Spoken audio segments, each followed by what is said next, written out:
very good morning to you. It is 7 a.m. Thursday, May 29th, 2025. Welcome to ONNJ Mornings. I'm Ken Rosato taking calls at 888-658-0234.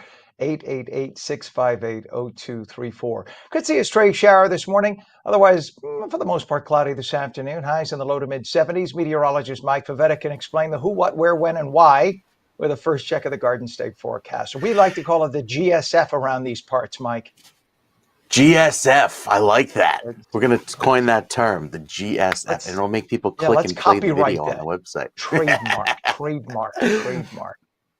We've got some great weather on the way this afternoon. When the sun returns, Ken, and it will, it's going to heat up later on today. We get some patchy breaks in the clouds starting later on this morning, but it turns really warm, especially with that wind switching direction. So the last of the showers are well off to our east. We just have some drizzle around New Jersey this morning, which is already ending thanks to that wind switching direction. Temperatures warming right now through the upper 50s and even some mid 50s in northern New Jersey. So it's currently cool, but it doesn't stay that way. The humidity sticks around where the temperature is already a few degrees warmer than this time yesterday. The dew points are higher and the fog is around, anywhere from 1 to 2 mile visibility across northern New Jersey. Down on LBI, pretty socked in with the fog, half a mile visibility for you, and back over toward Mount Holly and Medford, lower visibility as well. This all changes where, oh, by the way, this is a game of find the low pressure. All of this wind swirling in that counterclockwise direction just offshore. As that system pulls away, bringing those gusty winds with it, the weather turns calm today with a little bit of a westerly breeze shaping up by this afternoon. Winds remain light, but it's ultimately a breeze from the south that pumps in very warm air today. And in combination with that clearing, it'll look fantastic by this afternoon. Earlier this morning, I had a few of those spots of drizzle that linger now across New Jersey, and with it, the clouds are starting to thin out, and they will through the course of the morning. Over the last 2 days, had more than 1.5 inches of rain down toward Atlantic City and LBI, back over by Mount Holly, but northern New Jersey didn't even amount to 1/4 inch of rain, even a 1/2 inch over in Hackensack. So some areas across the southern part of the state got really soaked, but we're already out of our drought, so any of this is just bonus rain on top. The futurecast showing that center of the circulation zipping off to the north and east, and in its place, some clearing. Again, it'll happen after about 9 or 10 a.m. Look, by 2 o'clock, we tap into that sunshine. Temperatures jump into the upper 70s and then reach the low 80s across northern New Jersey by this afternoon and early evening. Even Camden touching 82 degrees, 82 in Trenton, 78 in Mount Holly, and 72 in Atlantic City. It'll feel very pleasant. It'll look nice with the clearing sky, and it'll be our little respite from the rain. The trouble is, the rain comes back in as soon as tomorrow morning and sticks around through the early afternoon, because with any sunshine tomorrow, we break out into some thunderstorms, and you see those arrive and move across the shore points as well as northern New Jersey tomorrow afternoon, and then again tomorrow evening, another batch of wet weather that takes over. This rain sticks around all night through Friday with some scattered thunderstorms, even into Saturday morning. And again on Saturday afternoon, you see widely scattered storms that are around throughout the end of the day. I think we finally break the pattern late Saturday night, bringing back the clear sky for Sunday. So Saturday looks pretty wet, even if you're traveling out east or back to the Poconos, but Sunday looks to be a little bit drier with some clouds ultimately hanging around for the first part of the day, clearing later on in the day. So this rain really doesn't want to quit. It is overstaying its welcome and sticks around at least for the first part of the weekend. Good news is that by Sunday, we start to clear things out. So if you're hoping for that beach weekend, well, maybe you get half. And even still, Sunday it's 70 and partly sunny. I think it's the best we could do, given how stubborn this weather pattern has been, Ken, with all of the rain. I love how you say stubborn and then my name. Did you talk to my parents? My father, you know the term in Italian, gabados. My father, and for those who don't understand Italian, gabados means literally thickhead. My father named me gabados at the age of 2. So I'll let you figure that one out. I'm just saying. There you go. All right, Mike. Thank you very much, sir. We'll check back. Yes, gabados. That's exactly a thickhead. All right, my friend. Thank you. It is 58 degrees right now. Let's take a look at the roadways. We do have some traffic to worry about. There's a crash on the northbound Garden State Parkway exit ramp at exit 81 by Lakehurst Road in Toms River Township. All lanes are open, but that's causing a bit of a slowdown. Route 34, we have a crash that's north of Colts Neck Road in Colts Neck Township. One right lane is closed. We have a crash with a closed roadway at Route 322 eastbound east of Meeting House Road in Woolwich Township. One right lane of the two lanes closed. We have roving repairs on Route 70, just like yesterday, eastbound from west of Hartford Road in Medford Township to 206 in Southampton Township. The right lane is closed. And 8095 approach to the GWB upper and lower levels. You take a look. It's a little wet there because we had some overnight and early morning showers. If you look at the left side, that is the lower level approach. Several lanes just absolutely stopped right now. So beware of that. And there are delays and problems in that vicinity on Route 4 eastbound from west of 93 Grand Avenue in Englewood, east of the Jersey Turnpike by the GWB in Fort Lee. Lanes are open, but that's volume. So what you just saw, I'm not quite sure if that's an accident. There's no report of an accident. You never know. Wait till the next report. But as you can see, it looks like the upper level approach to the GWB looks a little better than the lower level. Lincoln Tunnel right now is a 25-minute crossover time, 20 minutes at the Holland. It is 7:06. She is Jersey-born, Nashville-based, and using indie rock to speak truth to the pressures that we all face. Alyssa Joseph is carving out space in the music world with raw, relatable lyrics and a bold sound. Her latest single, I Want to Feel Good, drops tomorrow, and it's a powerful reflection on the navigating societal expectations and reclaiming joy. Joining us now, Alyssa herself to talk about her music, her roots, and what listeners can expect from this new chapter in her journey. Welcome, Alyssa. First off, congratulations on the new single, I Want to Feel Good. It's such a resonant title. What inspired the track, and what does it mean to you personally? Thank you so much. Yeah, for me, it's really, I wrote it at a time when I wasn't feeling very good. Mhm. So just kind of like manifesting like I want this and saying it and kind of like claiming that. And then kind of in the choruses, I peel back the curtain and really show like, okay, like maybe like there's so much pressure on me, but maybe I'm the reason I'm not feeling so good. Maybe society's the reason I'm not feeling so good. And just kind of like talking about that and starting a conversation. I love that you did that. I love that decided to do something about what you were feeling and what you were thinking, because a lot of people wallow in their issues, right? And the old definition Yes. of insanity, doing the same thing over and over again and hoping for a different outcome, right? And in your case, you said, "No, I'm going to do something about it," which is just a great example for everybody to follow. I'm just curious, why specifically Nashville? It's a beautiful city, but I'm just wondering, why Nashville? Why not New York? Why not LA? Why that town? Yeah, Nashville is cool. So the industry is really here. But you don't have the prices of LA or New York. Hmm. And I have never really been a New York girl. But I don't know, Nashville, I came here in for a summer in college to do an internship and just kind of fell in love by the end of the summer. And I was like, I'm going to move back there. It's also a songwriter town, Yes. which I really identify as a songwriter. I love that. And by the way, I went online. I watched you. You appeared on Channel 4 in Nashville the other day, which must have been a lot of fun for you. Yeah. That's awesome. So I did watch your performance. You're great. I love that you have.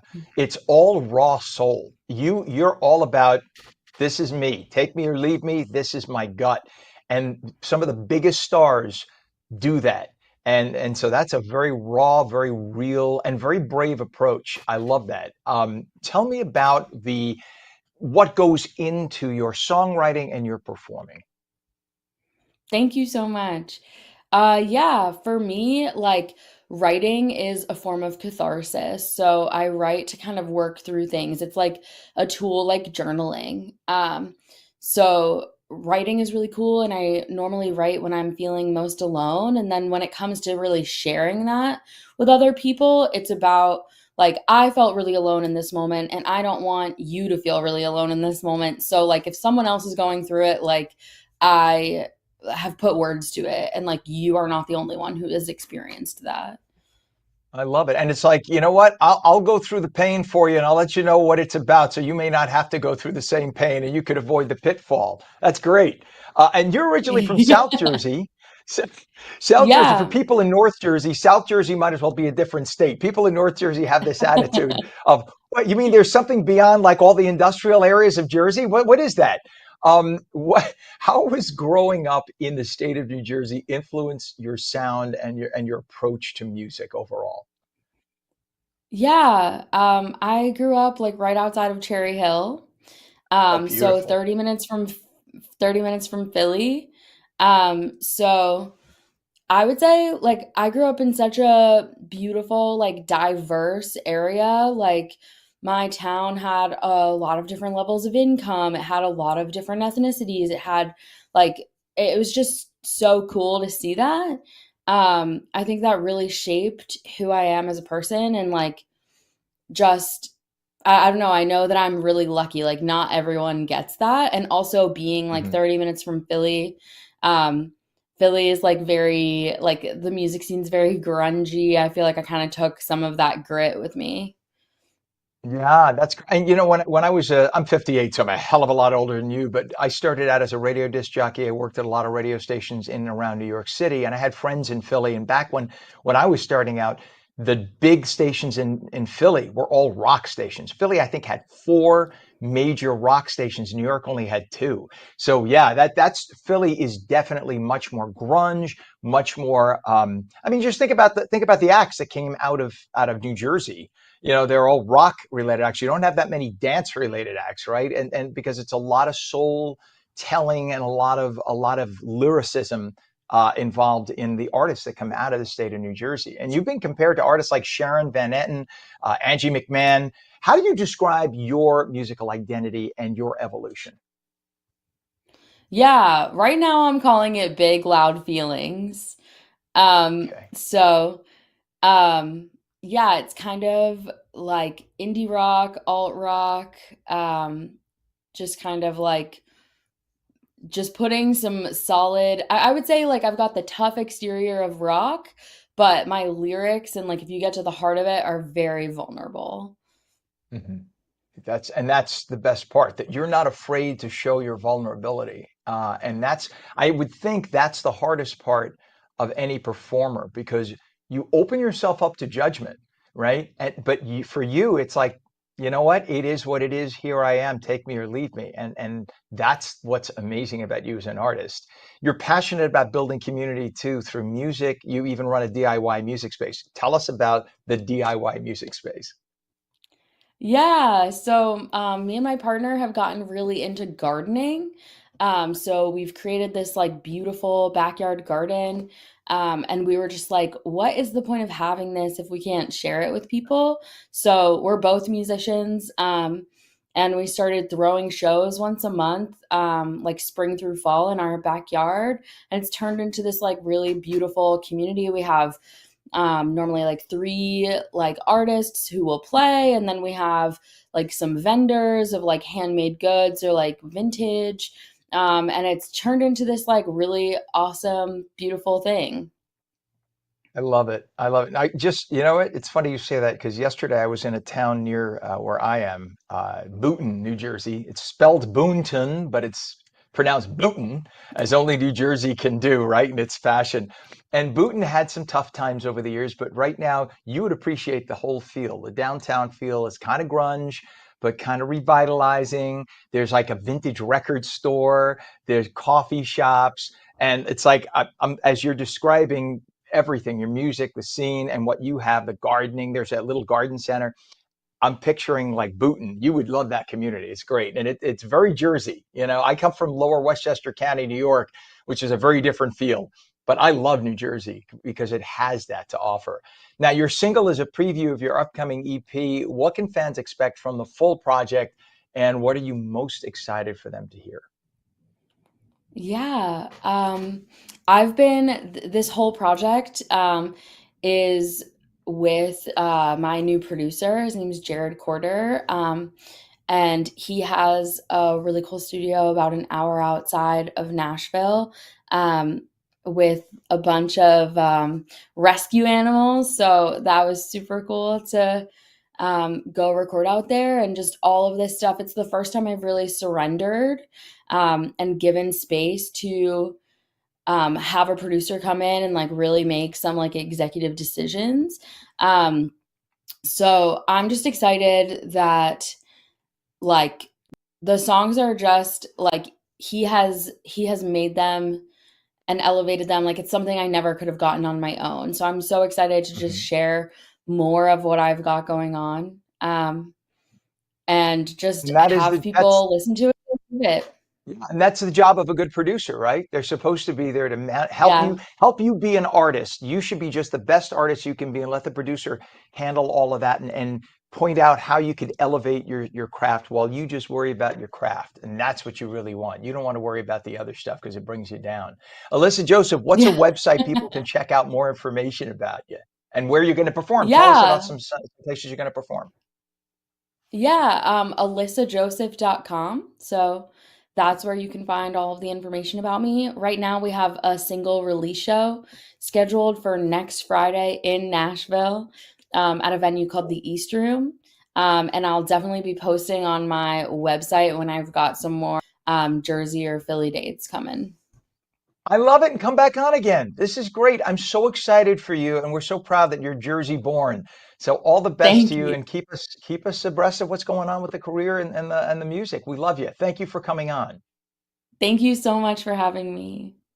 You bet. Anytime. Alyssa Joseph, have a wonderful day. Remember that name and go to the website, alyssajoseph.com, ALYSSA Joseph, alyssajoseph.com, and check her out. 7:16 when we come back, New Jersey Globe editor David Wildstein will have the latest on New Jersey's political scene with the Inside Edge. Some clouds this morning, some sun by afternoon, highs in the upper 70s, even warmer in some spots. Meteorologist Mike Favetta returns with your full Garden State forecast, and we'll take your calls, promise.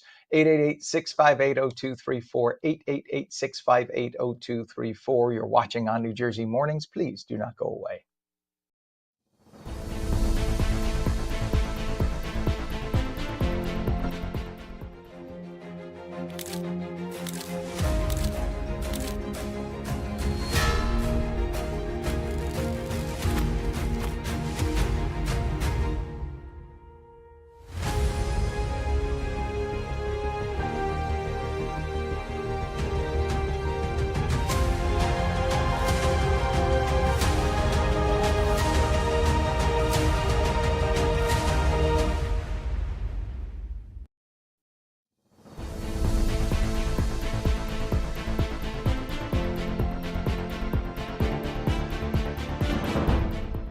Hello there. Welcome back to On New Jersey Mornings for your Thursday. I'm Ken Rosato. It's 7:18, and we are taking calls at 888-658-0234. Some clouds this morning lingering around, then sun by afternoon, highs in the upper 70s, maybe warmer in spots. Right to meteorologist Mike Favetta with the full Garden State forecast. Good morning to you, Mr. Mike. Good morning to you, Ken. Yeah, a little touch of fog this morning, some mist and drizzle that you'll find outside. It doesn't last all day. In fact, the sun returns as soon as later on this morning. You can see the radar sweep picking up at the lowest level, a little blip of rain there. These are the light showers, which typically drizzle doesn't show up very well on radar. Have to be very close to the center of the radar beam, which is right there in Manchester Township. And I think that eventually, throughout the course of the morning, you can see a few of those sprinkles there. This will all clear out. So that brings back loads of sunshine for this afternoon once we get beyond the morning clouds. And so at the midday, the clouds will hang pretty low and temperatures remain in the mid 70s. But with the afternoon sun and some clearing, we climb into the upper 70s, even into the low 80s in some parts of the state. It'll look very nice later on today. Pollens are much lower thanks to all of the rain, but I think we'll see them kick up by this afternoon thanks to a westerly breeze. And even though it's dry for this afternoon, we're not done with the rain. We get another round tomorrow and another round on Saturday, even into Saturday night. That could bring an additional 2 to 4 inches on top of the 1.5 inches that's already fallen in central and southern New Jersey. So this time, northern New Jersey taps into all of the wet weather going forward. And there's still some rain, of course, down toward Cape May and Millville, just not as soggy throughout the next several days. There's our next wet weather system moving in. So here's the rain from last night moving out. Next system comes in later tomorrow and lasts in through Saturday. And then I think we finally tap into a little bit of a break by Sunday with some clearing. So the UV index today back down at a 4. It's moderate, not the best, but I think again we'll see some more sunshine as we head to later on this afternoon. After the peak heat of the day. With some clearing right now high in the sky, that's what's allowing that fog to develop, but as some clouds return throughout the afternoon, I think we'll see some breaks in the clouds and bring back some sun, and with that, temperatures respond, climbing into the mid and upper 70s, even low 80s there in Hackensack and Newark, and back over toward Trenton and Camden. More rain on the way for tomorrow morning, so it'll be a soggy start for your Friday, with some thunderstorms developing after the sun returns tomorrow morning. You can see those right down the parkway, lined up from Monmouth down to Atlantic County. They cross over those beach neighborhoods and then bring back again a little bit of clearing after that. Beyond that, tomorrow night for your Friday night, more rain returns with some downpours and storms, and this lingers into Saturday morning with a pretty wet start to the weekend. Not looking ideal for Saturday, especially with the on and off showers, the rain. It's looking pretty wet. I think Sunday starts to dry out, especially in the afternoon. We begin with a few morning clouds. It'll be damp early on, but eventually see the sunshine back in the picture, and temperatures hold cooler in the upper 60s, just peaking at around 70, with ultimate clearing on the way for Monday. So hour by hour, taking you through Monday morning. Look at that. Beautiful, dry, and pretty. Nice way to start off June. I think Tuesday is also very pleasant with lots of sun in the forecast. And then by Wednesday, we start to see some showers return just in time for the middle of next week. So overall, we're looking pretty gray and cloudy on Saturday with some showers in there. But Sunday turns sunny, even though it'll be a little bit cooler than initially advertised. Right now, likely making it up to 70 degrees briefly after remaining in the 60s for most of the morning. So we like to see an improvement day by day, Ken, in the forecast, but that weather, it is just stubborn. And like you said, testa dura, capatosto, whatever Testa phrase you dura. want to That's use. it. It's, yeah. Thick head, stubborn. Exactly. Testa dura. Italians have 1,000 words for stubborn. Why do you think that is? Just think about it. There are 20 regions of Italy, and every one of them has about 20 regions within, and they all can't agree on anything. It's just amazing that Italy ever became a unified country for whatever reason. Go online and just watch Sicilians argue with Bolognese about what Sure. kind of a sauce is a sauce versus a gravy. And that could be an all-day project down a rabbit hole. All right, Mike, thank you very much. I know everyone who's like Irish and English, they're like, what the hell are these Italians talking about? 722. We'll check back with you, Mike. Thank you. Mike is, by the way, Mike has the blessing of being mixed.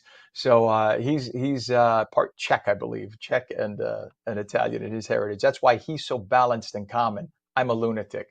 722 is our time, 58 degrees. We take a look at the traffic right now. This is mile marker 121.08, southbound I-95 Express. And again, the wet roadways that Mike was talking about, this area of fog and damp roadways from early morning showers, the remnants of the showers, that's what it's causing on a lot of roadways in the area. People hitting the brake, especially as they go into some merging points and interchanges. So just beware of that. Give yourselves some extra travel time this morning because that's what's going to happen. We have a crash on the Garden State Parkway southbound entrance ramp at 142AB, which is by I-78, East Hillside Township. Left lane is blocked there right now, and a crash with road closure on Route 322 eastbound, east of Meeting House Road in Woolwich Township with the right shoulder closed. We have down wires on Route 34 southbound north of Colts Neck Road in Colts Neck Township. All lanes are closed, and a crash on the GSP northbound entrance ramp 81.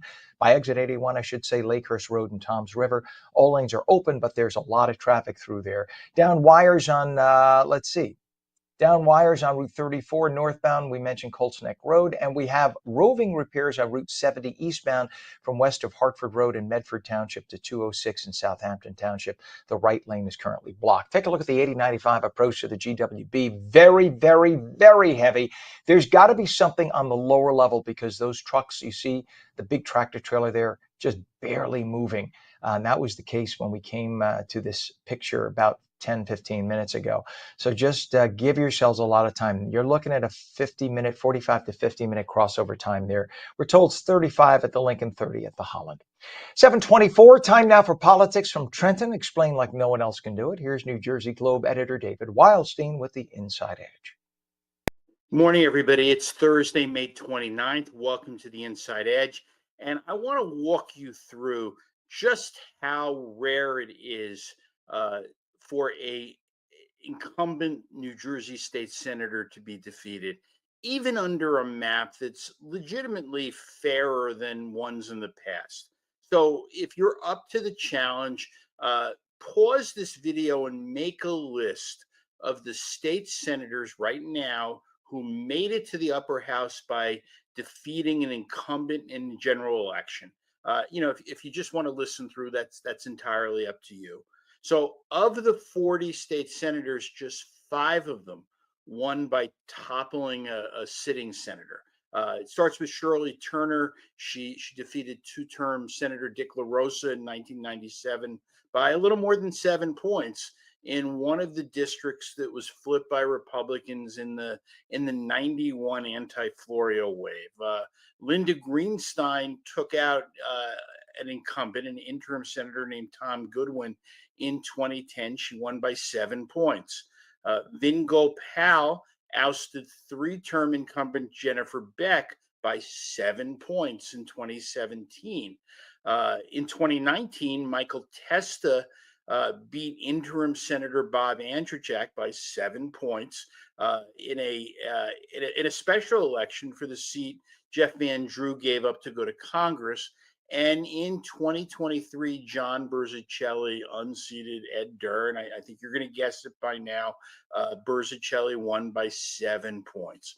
And you've got to respect someone who vanquishes an incumbent. Turner and Greenstein each did it twice. Each of them defeated incumbents in both assembly and Senate races. 10 years ago, 9 senators had defeated incumbents in a general and two more in a primary. 20 years ago, 11 senators got there by ejecting an incumbent plus one more in a primary.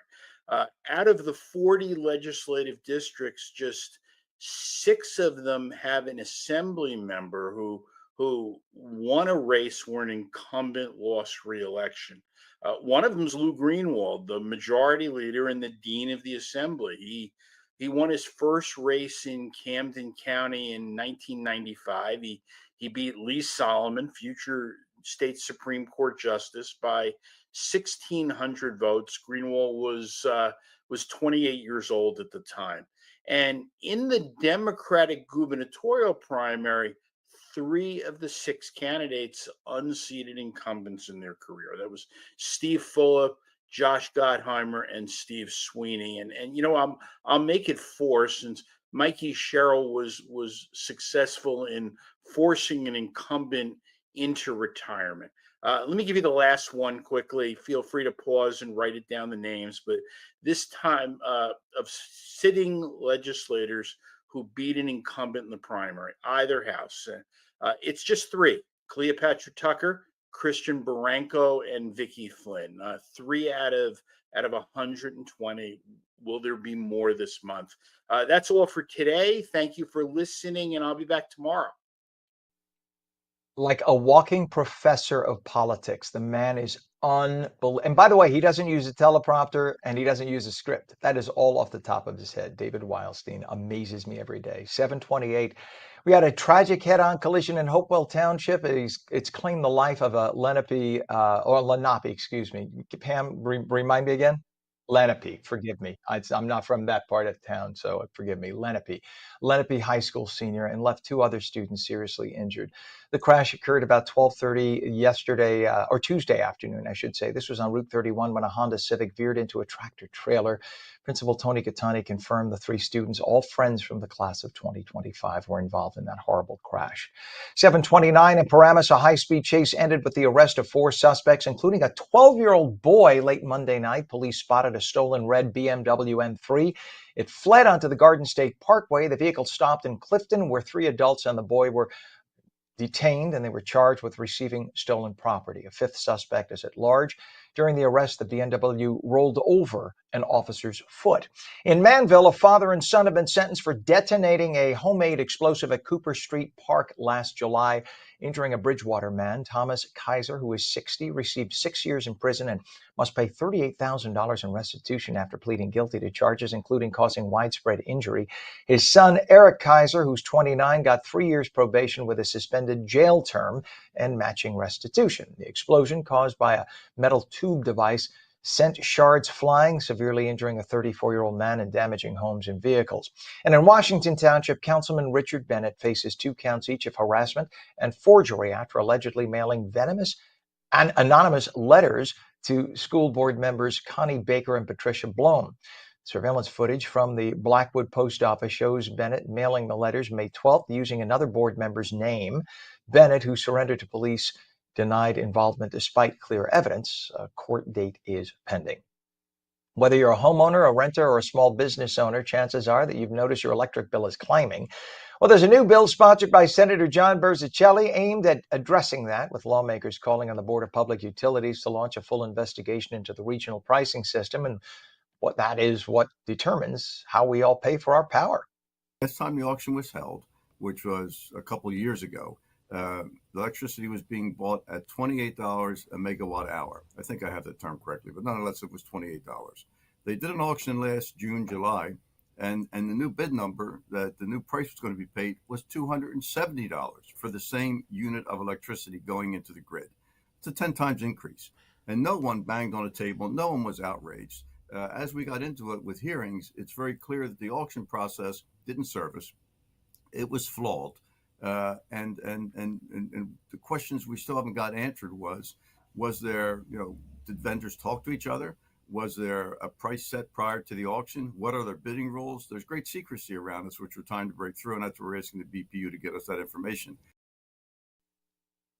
Berzicelli's also called for suspending PJM's upcoming energy auction due to recent board turmoil and the resignation of their CEO. At 7:31, President Trump expressed mixed feelings about the House-passed GOP agenda bill, aka the Big Beautiful Bill. He told reporters at the White House that he's thrilled with some provisions but unhappy with others, without specifying details.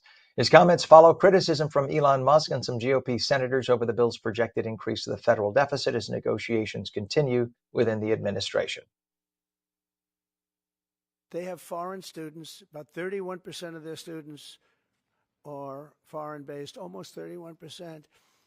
We want to know where those students come. Are they troublemakers? What countries do they come? And we're not going to, if somebody is coming from a certain country and they're 100% fine, which I hope most of them are, but many of them won't be, you're going to see some very radical people. They're taking people from areas of the world that are very radicalized, and we don't want them making trouble in our country. President Trump is demanding Harvard University cap foreign student enrollment at 15% and shared details about its international students who make up nearly 31% of its student body. I want you to think about something. You get taxed an exorbitant amount of money, in some cases 40%, 41% federal tax alone. That money goes to the federal government. The Department of Education then hands billions of dollars to Harvard, which is endowed to the tune of hundreds of billions, literally over the years, from all of their graduates. So they don't need money. Then they decide to take, a third of their student body and bring people from overseas and hand them the money they got from the Department of Education, your tax money, to students from another country who may or may not be deserving of it. They may or may not have money of their own. But your taxpayer money, you're struggling to pay the bills, goes to bring somebody over from Lithuania, Pakistan, name your country. They come here, they get an education, then they take their profession and they go back to their country on your dime. That's what President Trump's saying, enough. And that's why he's telling Harvard, you either cut back on the amount of, a third of their students are from other countries. Enough. Leave some space for Americans. So Trump accused Harvard of disrespecting the U.S. and threatening to cut off federal contracts and revoke its ability to enroll international students, citing concerns over violence, anti-Semitism, and alleged ties to China. That's another thing, by the way. We bring them over, we give them a free education, free room and board on your dime, and then they criticize America. Take a listen. All right, so we had 2 shots here, Pam. I'm sorry. Harvard insists it's defending its academic freedom against government overreach. A lot more to be said about this. Harvard is literally digging itself into a hole they think they're going to get out of. And instead of just acquiescing and saying, you know what, you're right, let's cut back to 15% or 10%, they keep digging deeper into the hole, and they're not going to win this one because American sentiment is not on their side. 7:34, the phone lines are open, taking your calls at 888-658-0234. Some clouds and fog this morning, then sun breaking out by late morning, early afternoon. Highs upper 70s, maybe warmer in some spots. The full Garden State forecast with meteorologist Mike Favetta in a moment. You're watching On New Jersey Mornings. We're coming right back.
Degrees at 7:36. Welcome back to On New Jersey Mornings. I'm Ken Rosato. Clouds this morning and a little fog, some sun by afternoon. Highs upper 70s. Meteorologist Mike Favetta with a full Garden State forecast. Good morning, Mike. Hey, Ken, it's going to look a lot better by this afternoon. I know you look outside and go, oh my gosh, another day of rain, but it actually look a little brighter, a little warmer. Maybe you can head out to the pool, for instance, with temperatures that will warm quite nicely, especially in northern New Jersey, into the low 80s. There will be some sun returning this afternoon once those clouds break up later this morning. Now, more rain returns tonight, and it's heavy rain, downpours with some embedded thunderstorms that last throughout tomorrow morning and a return tomorrow night lasting in through Saturday. That brings back a little bit of a cooler Sunday as that front finally sweeps through and clears out the clouds. Have a few spotty sprinkles here. This little spot of teal, if you will, going out across Long Island, that's a coastal flood advisory for those southerly breezes which have been blowing. And even the future radar not picking up any steady rain this morning. So we look forward to the drier forecast today, especially with temperatures warming into the mid 70s, 75 in Egg Harbor City and 75 as well back over toward Camden, but likely see a little bit of a warming trend by this afternoon with some breaks in the clouds and some more sun. So the sunrise and sunset times have pretty much settled in to their summer solstice time frame. It usually doesn't get much earlier than 5:29 and not much later than 8:20. We've kind of hit the ceiling in terms of both of those, as the summer solstice is just 3 weeks away. Looking forward to the clearing that'll occur later on. So some clouds hanging in across southern New Jersey, rain out east, but all that is moving on by, bringing back some rain chances much higher for tomorrow. So we're pretty low today. Again, chance of a quick sprinkle this morning, but overall it's a drying trend. And then by tomorrow, up at 80%. Saturday sees some more rain, right back down to 0 by Sunday. So an improvement after we get through another 2 days of pretty heavy wet weather. As far as the air quality, that easterly breeze is keeping things dry, but the Futurecast shows our next weather system that swings through comes in right over New Jersey by tomorrow evening, and that will pound us with some more heavy rain, some downpours, and even some gusty winds throughout early Saturday morning. In through Saturday afternoon, another round of rain. We finally clear things out late in the day on Sunday. It takes a while for that front to sweep on through, and that is what gives us the clear sky by Monday. So Sunday is our day of transition now. Thinking it was Saturday yesterday, but it'll take some time, especially after the next several days of wet weather. Anywhere from 1 to 3 inches of rain falling statewide, in addition to what's fallen. This begins later tomorrow and lasts through Saturday. Sunday clears with a high of 70 only, and then we see a warming trend, and a big one at that. We jump into the upper 70s, even mid-80s by Wednesday. So remember what I said about if you have the AC that's on the fritz, you've been meaning to call the repair guy. Now's the time to do it, because in just about a week, we'll see those highs approach 90 in some parts of the state. And that's with humidity. So it's that summertime heat and humidity that's right around the corner. Shore points see a little bit of relief from the heat even down the shore by Sunday, 71 on Sunday afternoon. Monday, Tuesday, and Wednesday, temperatures rise into the mid-70s. So it starts to get warmer once we arrive to the beginning of next week, with finally a few more days of dry weather after all of this rain. All right, sir. Thank you very much. We appreciate it. It's 59 degrees now. 7:40 is our time. And remember when Senator Cory Booker stood up for 25 hours on the Senate floor speech, and we all kind of said, it's not a filibuster officially, because it's a filibuster has to be to block a ruling, a vote, etc. And there was nothing he was blocking. And I said, there's got to be a reason, because otherwise it's 25 hours or nothing. Well, now we know the reason. Now we know the reason. And understand, this is not just of Cory Booker. This is of every elected official. They have an ulterior motive. Senator Cory Booker turning his historic 25-hour Senate floor speech into a book. Shock. You think that 2 weeks ago he started writing the book? No, he had this book in mind for a long time. I don't fault him. He's a very nice man. I'm just saying, there you go. The book is titled Stand. It is set for release on November 11th. The Democrats' record-breaking speech, the longest in U.S. history, opposed various Trump administration policies, from Social Security cuts to the idea of annexing Canada. Published by St. Martin's Press, Booker says the book reflects on virtues essential to America's success and lessons from past generations. Hey, Cory, come the hell on the show. I'm not going to do a commercial for you, Cory. I know Cory for 20 years. Come on the show and you could talk about your book. I'm going to stop right there. 741, political polling shapes elections, guides campaigns, and amplifies public voices. But with the respected Monmouth University Polling Institute closing in July, what is next for this field? Dr. Dan Cassino, professor of government and politics, is the executive director of the FDU poll at Fairleigh Dickinson University, and explains why polling has become so difficult today. Polling is much harder than it used to be. So if we go back 30 or 40 years, 80% of people pick up the phone because someone's at home, they're also on landlines. It was pretty easy to do. And it's just much, much harder to do today because so few people pick up the phone. So we can't be certain that the people who pick up the phone are actually going to be at all representative of the people who are actually, who are actually in the population. Dr. Cassino says polling has also become more expensive since it's difficult to get somebody to pick up the phone, and you could blame all of the fake calls that we get for that. I mean, if you could pick up the phone and it's somebody you know or expect or need, you would pick up the phone. But we've now been conditioned for a generation not to pick up the phone because you have politicians who have not done anything to enact laws against the phony phone calls. As a result, now we won't pick up the phone. And they wonder why they can't get accurate polls for their own campaigns. Hey, politicians, you could very easily make it illegal for cell companies to sell fake spoof phone numbers, hint, hint, to foreign entities, and then we can pick up the phone again. Just telling you. A single poll, by the way, can cost $40,000. A proposal in Trenton could limit public and press access to the State House parking garage, which is funded by taxpayers. The plan would force visitors, reporters, and the general public to park outside and navigate Trenton's streets to reach the Capitol. Senator Joe Cryan explains why he thinks the state needs to revisit the plans. And anytime you make access points excessively long, or a feeling of frustration, you create all sorts of different situations that don't allow for the people's business to be done in the proper format. When that happens, we've got to move that pendulum, so to speak, back to the right point between security and, frankly, access. Senator Cryan says he expects the state legislature will weigh in on the issue and make sure the state house is accessible to the public. I'm sure if they don't, somebody will sue, and it will be the case. You can't block people from going to the state house where they pay people to vote for them. That will be a constitutional issue, I'm sure. 744, Elon Musk has announced his time leading Doge has come to an end, though Doge will continue. Musk will go back to running his companies full time. One of those companies, of course, is SpaceX.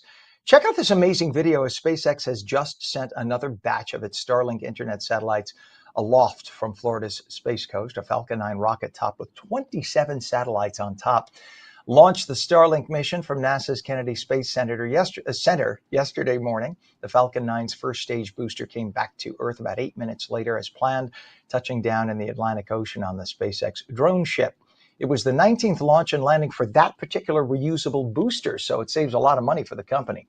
13 of those 19 flights have been Starlink missions. The Falcon 9's upper stage, meanwhile, continued carrying the 27 Starlink satellites toward low Earth orbit. They were deployed there about 64 minutes after liftoff. That just does not get old. You can keep watching it. And Musk's Starlink space internet network of satellites just keeps growing, with plans to have a total of 30,000 of those satellites all over our heads. Take a look at this map of the globe here. That is how the skies will be dotted with SpaceX satellites. So every place on the planet, ostensibly, if a ship is in the middle of the ocean, they'll be able to use a satellite. Right now, a lot of people don't realize there are points when ships are in the middle of the ocean and have no contact. Same thing with planes. And once that network of satellites is in place, planes and ships in the middle of the Atlantic and Pacific, etc., and the Arctic and Antarctic will be able to communicate. That's just amazing. So we're now finding out, by the way, that cyclical sunspot activity could actually reduce the lifespans of many of the low orbit satellites. Musk anticipated hundreds of satellites would re-enter the atmosphere and burn up each year and be replaced. Well, he replaces the ones that are destroyed, but apparently due to increased sunspot activity late in the last quarter of 2024, some 524 satellites burned up earlier than expected. To be clear, the sun has storms or sunspots that rotate on an 11-year cycle. It's not anything weird. It happens all the time, but it just wasn't anticipated that they would impact that many satellites. It is 7:46. President Trump's approval rating has increased among Hispanic voters, according to a new poll, up some 22% in just a month to a staggering 60%. And get this, Newsweek, that published the poll, failed to mention the 60% approval number until the very bottom of the article. Makes you wonder why. So apparently, many people who are from Latin America who migrated here legally are very much in support of President Trump versus those who migrated here illegally, who are very much against, as you can imagine. But apparently, when they do these polls, many of the pollsters lump legal migrants and illegal migrants together into one. And if you speak to somebody who migrated here from a Latin American country legally, ask them about their feelings about people who migrate here illegally, and you'll get an earful. 7:47, drug traffickers aren't the brightest bulbs. It seems that a British couple who claimed to be tourists coming from Thailand have been arrested at a Spanish airport with 15 pounds of pot in their suitcase. The pair was taken into custody after suspicious officers picked them out from other passengers arriving at Valencia Airport because of their nervous appearance. The man and woman, 33 and 34, had arrived on a flight from France. They were carrying 2 large pieces of luggage that they said had nothing to declare in them. Nope. When the bags were checked with x-ray scanners, security said there wasn't any clothing or personal belongings, so they opened them up and they found vacuum-sealed bags of a plant-based substance. It was taken to be tested, discovered to be cannabis. They were arrested on May 5th, hauled into court the next day, accused of drug trafficking. And more than 100,000 Catholics have made a pilgrimage to a town in Spain to see the more than 440-year-old body of St. Teresa of Avila. St. Teresa, we say in English. The faith-filled journey took believers to Alba de Tormes, where the Spanish saint is buried, to see her remains. They have now exhumed her remains. You can see the coffin there opened up. And the amazing thing is that's 440 years old, but the skin is intact. Usually by that point, remember, they didn't embalm 440 years ago. You would turn to ashes. So the idea that the skin is intact, the bones are intact, the body's intact, they attribute to her sainthood. So this was the first time that the coffin was open in 110 years. Our director, Pam, thinks it's just wonderful. Miguel Gonzalez, the prior of the Descalced Carmelites of Salamanca, said the masses had visited the saint over a period of 2 weeks. Why is it such a big deal? Again, the saint's body is said to be incorrupt. So it's amazing people come and see and are amazed by that. Pope Leo XIV himself took a trip to Teresa's hometown of Avila, which is an hour's drive from Alba de Tormes.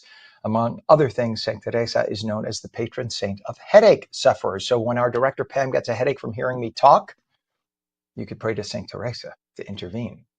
And climbing Mount Everest typically takes weeks, with most of that time spent at the foot of the mountain adjusting to thin air. But 4 British men last week shrank that timeline dramatically, traveling from London to the summit and back in less than a week. How did they do it? Well, instead of having an adjustment period, they breathed xenon gas. As a result, mountain climbers around the world are crying foul, saying that's not fair, that's cheating. Organizers said the gas was key to the speed of the climb, but their approach has prompted a broader debate that strikes at the core of mountaineering. Should scaling Mount Everest be made easier with the help of a performance enhancer? And finally, you know when you're on a plane, the second the plane lands, everybody unclips their seatbelt and jumps up?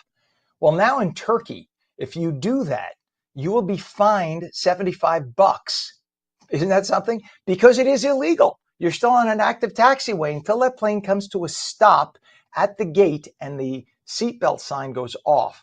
You stand up and the plane begins to move and you fall, or you fall into someone else and you hurt yourself or them, then the plane is liable. The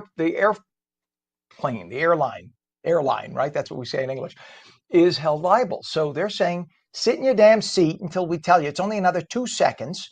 And when we tell you, you could stand up, you could stand up. Until then, you do it and you get fined $75. I laugh every time I fly anywhere, and I fly every couple of weeks, how it's just this instinct that the minute you feel the plane stop, you think, okay, I'm getting off. Sit tight. It's another 2 minutes. It just makes me laugh. Pam, we're going to forego the break here because our lovely guest is waiting, and I don't want her to wait anymore. So we have a person who is, let's just say, a Wall Street powerhouse. She is a celebrated author and a gospel singer who has lit up stages from Carnegie Hall to the Apollo. Now, Montclair native Carla Harris is bringing her incredible voice and message back to New Jersey for a one-of-a-kind concert. Carla will perform at ONNJ Sunday, June 8th at 3 p.m. with proceeds supporting the YMCA of Newark and Hackensack Meridian Health's Primary Care Scholars Program, blending gospel, jazz, and country. Her show promises inspiration and an impact in equal measure. Carla, welcome. It's good to have you on. Thank you for hearing me chat and chat and chat and chat. So it's good to have you Well, here good with us. morning. Good God morning, bless you. Ken, and thanks for having me You. on. You are lovely. I have listened to you, and I'm very humbled by your presence with us today. And you have such a multifaceted career, from investment banking to best-selling books and gospel music with just an incredible sound. What drew you to return to the stage for this special benefit performance? Well, I'll tell you, Ken, this is the first time I'm doing something on a major stage in New Jersey. I've had the privilege of performing at Carnegie Hall and the Apollo Theater and other venues in New York. And when I got the offer from John Schreiber at NJ PAC, because I spoke there last April for one of their corporate events, and I said, I got to do it. And more importantly, it gives me an opportunity to give back in a major way, Ken, to New Jerseyans. And the Primary Care Scholars Program at Hackensack Meridian Health is an amazing, innovative, groundbreaking program. And to be able to help kids who are in trouble, especially in the transient way, in the city of Newark with the youth emergency services at the YMCA in the vicinity, that just was an opportunity I couldn't pass up, my friend. You are just the definition of hard work and accomplishment by hard work and effort. And we'll get into that some more. We have to get into that some more. I just don't want to take away from this performance, but we could do a whole show on how you arrived at Wall Street and all your hard work, and we need to do that. For now, though, you're known for blending genres, gospel, jazz, even country. So what can audiences expect when they listen to this set list? Well, when they come in, first of all, get ready to be inspired in the afternoon. There's a whole lot of stuff going on, Ken. And one of the things that I want to do is to have people walking out with a smile on their face, a beat in their heads, and feeling really good about what they can do as they go back out outside of that theater on that Sunday afternoon. So they can expect some oldies but goodies. I grew up on Gladys Knight and Aretha Franklin. Oh, They can expect some jazz for the jazz lovers, some country, because I also love country. Got to put a little bit of gospel in there, and then we'll close the show with amen. a whole lot of inspirational songs. I love it. And the concert benefits two meaningful causes. Why were the YMCA of Newark and Hackensack Meridian Health's primary care scholars program so important to you? Well, I'll tell you, I am now on the board of the Hackensack Meridian Health System, and that's when I was introduced to this program. And as I said, I have been in and around healthcare for easily 2 or 3 decades, either on boards or serving companies in that space as a Wall Street banker. And this is the first time that I saw someone really think through and not think about today, but think about what we will need as a community from a healthcare perspective 5 years from now, 10 years from now, in all kinds of communities. So I wanted to support that because this program got off the ground in February of 2025. And then with respect to the YMCA and the Youth Emergency Services, I have the privilege of being a member of the Greater Essex County Jack and Jill chapter right there in Essex County. And they support the YMCA and this particular program, which is how I was introduced to it. And once I was introduced to it, I wanted to do something in a major way. And that's how those two charities became to be the two beneficiaries of my first big concert in New Jersey. I love it. And with all your achievements in finance and public service, how has music remained that grounding force in your life that, Ah, that keeps you who you are? Yes, Ken. I learned when I was at the Red Cliff Choral Society at Harvard, and we did our first European tour, and I had never been to Europe in my life. I was 19 years old, if you will, and I will tell you that we went to countries where and little towns where I know English was not spoken, but yet we were Mm. singing all kinds of genres. But one of the solos I had was a Negro spiritual, and to watch people cry and react at Oh, exactly the point you would expect them to when you knew they didn't know English, I thought, aha, music is indeed the universal language. So if there's nothing else you can do to bridge differences, music can do that, and we can speak to each other with that kind of sound. what is your favorite track? If you have one favorite, it's like, which is your favorite child? What's your favorite track from your albums that you want people to make sure they hear? Well, I'll tell you, on my third gospel album called Unceasing Praise, there are two. Unceasing Praise, which was written by Mark Howell, and it's the title track, and then Faith, which I wrote with Sean V. Lucas, and I am performing Faith at that concert. Wow, amen. And by the way, I don't know if you know, I was a minister, so I was a priest for years, and so that's why I'm so excited about this and to have you on. I have goosebumps right now, and I can't wait to hear. Where can people get tickets? How can they support the great causes too if they can't get there in person? Absolutely. You can get tickets on the NJPAC website, and you can also support, if you can't come, through my website, Carlos Pearls. Every dime that we raise, sans the ticket prices, will go to the two charities. So I hope you will come, and I guarantee you, Ken, you will walk out differently than you walk in on Sunday, June 8th. And guarantee is a big thing coming from a woman who works on I Wall Street. know. We're I not going to let know. you. We're not going to let you go until you just. I need to hear the words of inspiration as we come to the end of the school year for kids, because I mean, you went to Harvard. You're on Wall Street. Tell the kids out there who are wondering about the path to success, what it'll take to get there. If you have arrived at a moment where you can compete, know that you have what it takes in order to get it. Never stop. And more importantly, never let anybody else tell you that you can't do it. If you know that you can do it, you feel that you can do it, look at yourself in the mirror and say, let's go get them and do it. Amen. And key is you have God in your life, and that's the key. You are just glowing with God, and that's so obvious when you speak, when you appear, and everyone I've talked to who's ever been a mega success has that. That's the key. So it's so Absolutely. nice to have Without you him, on. you can't. Amen. You bet. Thank you, You Ken. absolutely bet. Amen. Performing at NJ Pack on Sunday, June 8th at 3 p.m. Get your tickets now. Carla Harris, thank you for coming on. Please come back again. I will.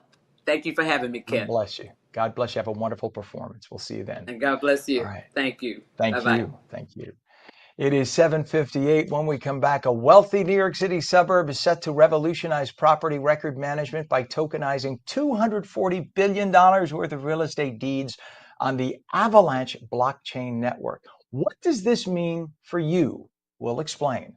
Plus, we'll take your calls at 888-658-0234. 888-658-0234.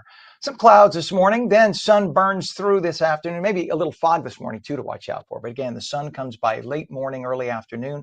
Highs upper 70s, even warmer in some spots. The full Garden State forecast in a moment.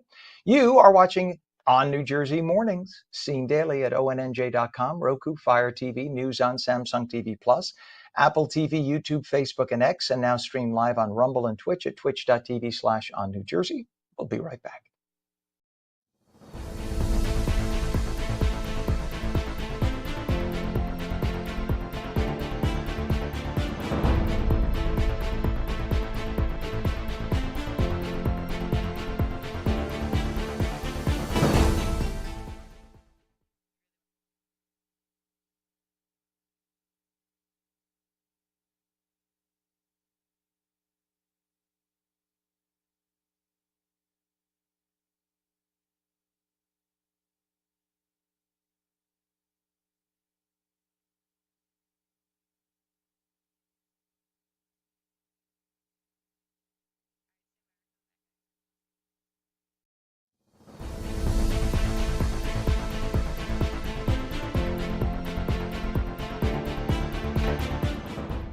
Very good morning to you. It is 8 a.m. Thursday, May 29th, 2025. Welcome back to ONNJ Mornings. I'm Ken Rosato, taking your calls at 888-658-0234. Some clouds and fog this morning. That'll burn off as the morning goes on, and sun certainly by late morning, early afternoon. Highs in the upper 70s, maybe even low 80s in some spots.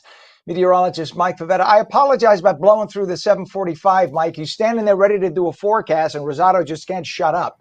Mike has, it's the Gabadost, I'm telling you. Mike has the full Garden State forecast. Good morning, sir. It's the fog this morning. The fog, it just Yes. kind of, creates It's that, right that here. ethereal scene. Yeah.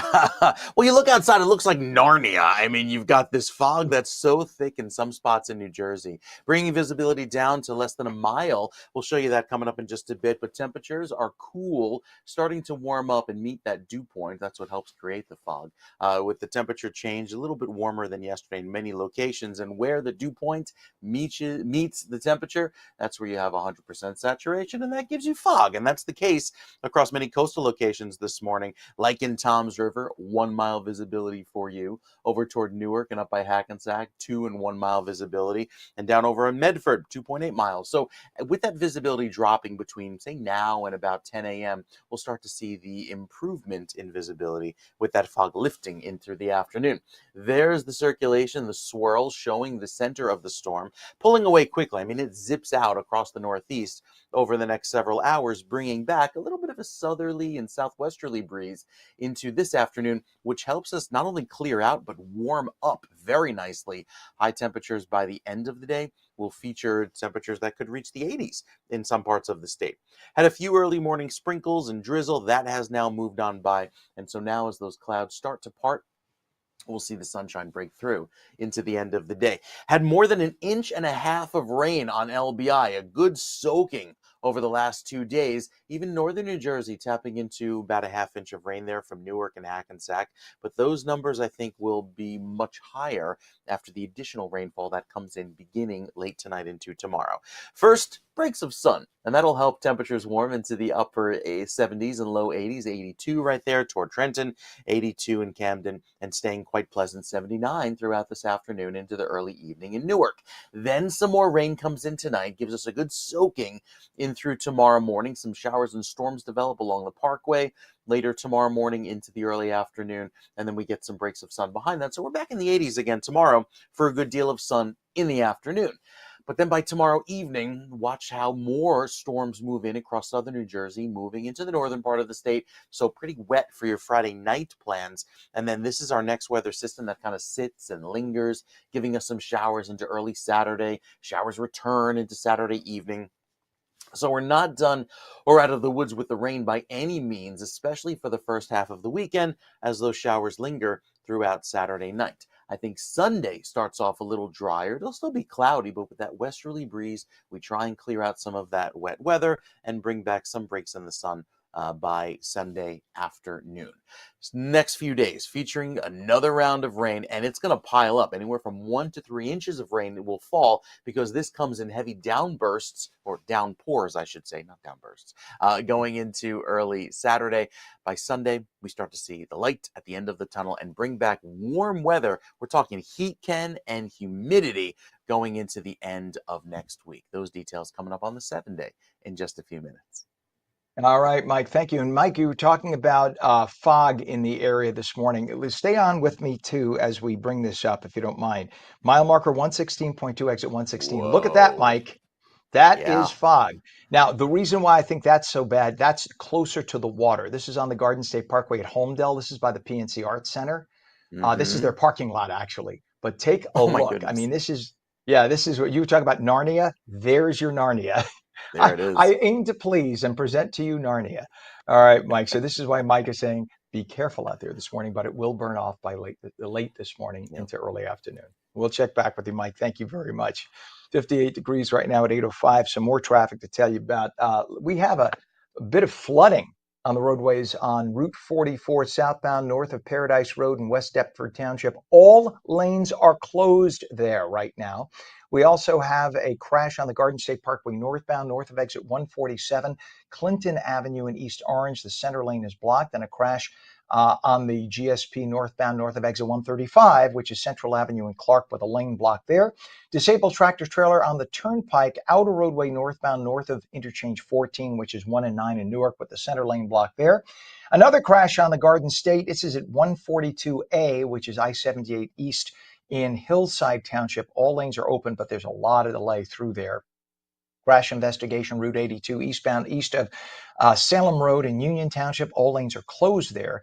And a crash on 295 northbound, south of exit 67 US 1 in Lawrence Township. Right shoulder's closed there. Crash investigation, Route 82 westbound by Salem Road in Union. We mentioned that one already. I'm sorry about that, with all lanes closed.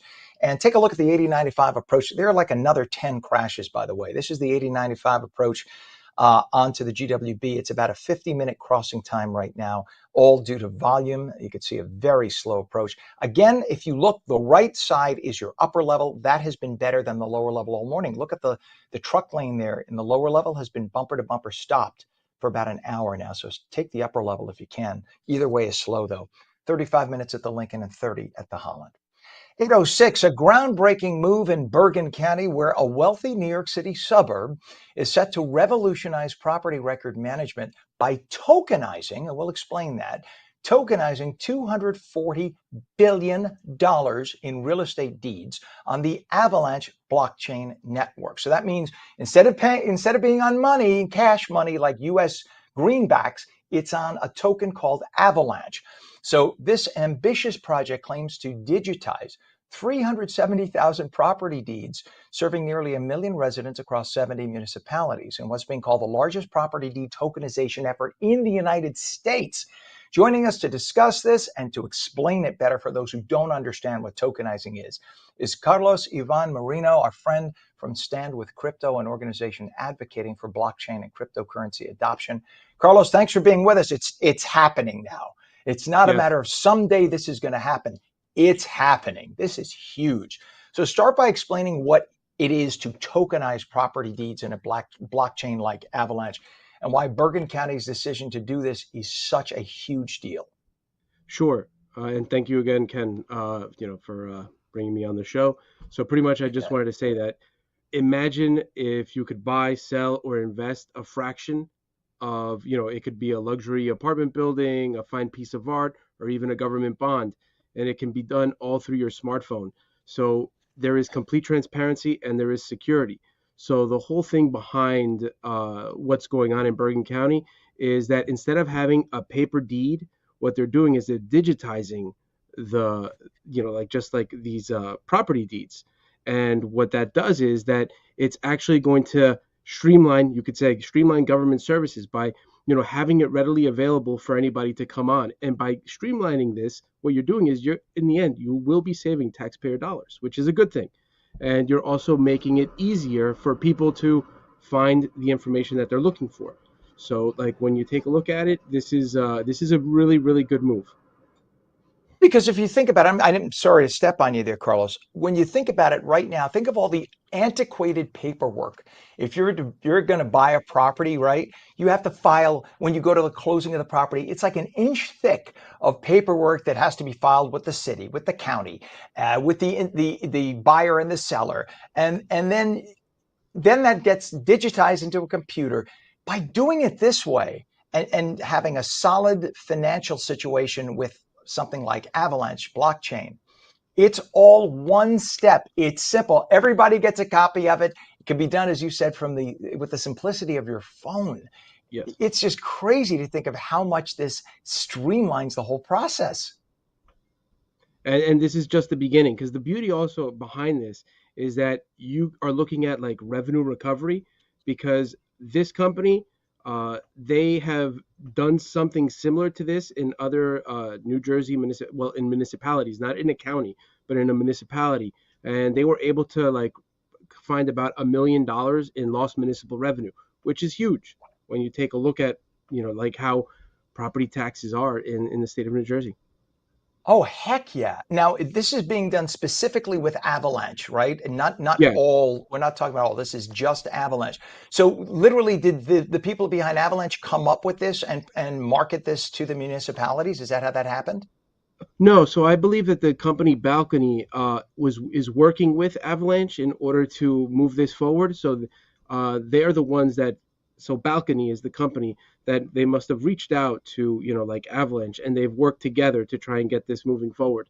So this is something like Avalanche is a blockchain, just like Bitcoin is a blockchain. But the thing is, with Avalanche, you could do a lot more than what you could do on Bitcoin. Like, for example, you could do something called smart contracts. And with Avalanche, it also works differently because it uses proof of stake. And proof of stake is a system that is something that Bitcoin does proof of work. So there's two different things, but you could do more on an Avalanche blockchain. That's amazing. And by the way, and I'm going to put you on the spot a second because I Please. just read this last night and I was a little confused. Trump, with his media empire, President Trump just you probably know about this with what he did something with Bitcoin where he's transferring stocks into Bitcoin or something. What just happened with the Trump media empire? Are you familiar with what just happened? Where it's like 2.5 billion. Yeah. I did hear about it. So the thing with that is that they're looking at Bitcoin now as a store of value. Just like gold is a store of value, they're looking at Bitcoin as being a store of value, because you have individuals like, so there was a company called MicroStrategy, which goes by the name Strategy now. Michael Saylor, their CEO, he heavily invested in Bitcoin, and then a lot of other companies started following suit. In addition, there's other nations that are beginning to start investing in Bitcoin because they're looking at it as a new store of value. Because as I said before, in Bitcoin, there's only 21 million coins. That means there will only ever be 21 million coins. So because of that, if you start investing now and more people invest now, the value will just go up. So it's a smart investment move, what the Trump media group is doing. So. Right. And so if you think about it, this is even better than investing in gold, because the fact that there's only 21 million coins and there will never be more. Gold, we could discover a big lot of gold someplace, right? Yeah. We could find in South Africa, whatever they go, or they find diamonds there, but wherever, I'm just saying, we could find a big cache of gold, and all of a sudden the whole market around the world goes down because there's more gold on the market, right? But with Bitcoin, if there's only 21 million coins, as more and more people invest in chunks of those coins, the value goes up because there are fewer coins available. Do I have that right? I'm a novice at this, but do I have that right? And you are correct, because that's actually what happens.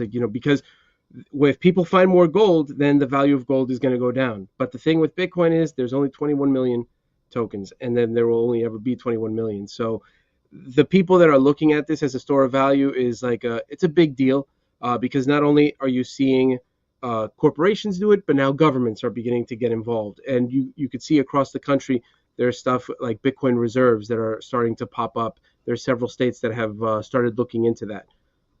And now here's a question. Does this potentially threaten the greenback, the dollar? Because, traditionally the rest of the world kind of used the US dollar as the foundational money, if you will. But the problem is through inflation, every time we have another $1 trillion that we write off on investing in infrastructure, another $2 trillion for this that we don't have, people don't understand that when we print another $1 trillion of money, that literally it's like the government reached into your pocket and pulled 50% of the money out of your wallet, because the $100 bill in your pocket suddenly is only worth $50. People think, oh, what's the difference? Let the government just make more money. No, every time they print more cash, that's money that comes out of your pocket because it devalues the money in your pocket. I think the average human does not understand that. But in Bitcoin or other in other types of this kind of monetary system, it can't happen because of the finite number of coins, correct? That is correct.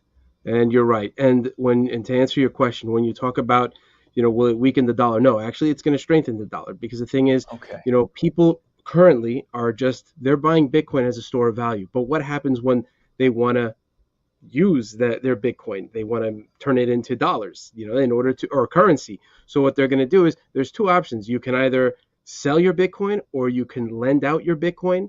And then by lending out your Bitcoin, you're going to be taking the money in dollars.